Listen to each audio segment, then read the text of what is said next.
C'était en fait c'était un peu la même chose pour moi. Il y avait pas vraiment de grande distinction. Et puis surtout, autant c'est difficile d'avoir une carrière d'astronaute en fait à partir du lycée, autant une carrière de pilote ou d'ingénieur aéronautique, ça c'est possible. Donc c'est cette direction que j'ai prise. Moi, j'avais jamais pris l'avion jusqu'à ce que je descende à Toulouse, en fait, à l'École nationale supérieure de l'aéronautique et de l'espace, la première fois que j'ai pris l'avion, avion de ligne. Hein. C'est là-bas que j'ai appris à piloter, donc c'est vraiment là-bas que tout a commencé pour moi. Et puis voilà, et puis après, étape par étape, je suis arrivé aujourd'hui à mon métier d'astronaute, mais ça a commencé avec l'avion. Ouais.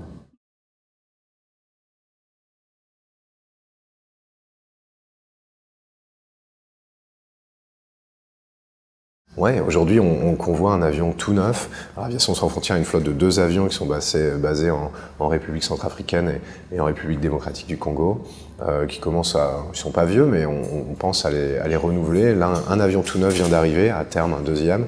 Et par contre, comme c'est des avions qui sont faits pour de l'aviation de brousse en fait, qui sont pas des avions de ligne évidemment, c'est pas des A380. Donc il faut les amener en faisant des petites étapes, on fait un convoyage, donc c'est ce qu'on va faire aujourd'hui, départ de Paris, Le Bourget, arriver jusqu'en Afrique centrale, ça va nous prendre quelques jours, quelques étapes, mais c'est ça le but de l'opération. Aviation Sans Frontières a eu la gentillesse de me convier en tant que pilote avec d'autres pilotes qui ont l'expérience pour emmener cet avion jusqu'à sa destination pour qu'il puisse rendre les services là-bas auxquels il est destiné.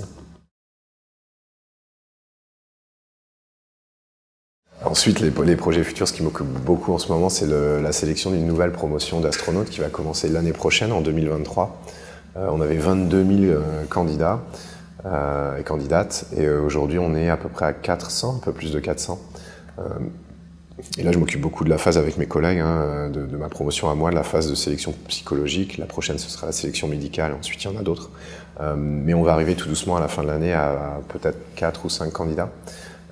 Donc c'est super enthousiasmant pour moi parce que voilà, c'est la relève, c'est les gens avec lesquels on va travailler, ils sont pas là non plus pour nous remplacer, nous on va rester encore un petit peu, mais c'est super de voir toutes les bonnes volontés, ces gens qui sont brillants, qui arrivent de partout en Europe, ont ce truc en commun, cette passion de l'espace.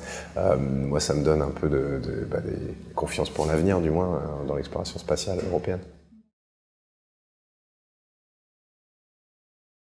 Ce qui me plaît, c'est les artefacts historiques, les anciennes capsules, mais ce qui est bien ici, c'est que à chaque pas, on tombe sur quelque chose de nouveau, quoi. Ce qui est bien aussi, c'est que ça se renouvelle. À chaque fois que je viens, il y a des nouveaux avions, il y a des nouveaux éléments, et donc j'espère que ça va continuer pour les années à venir.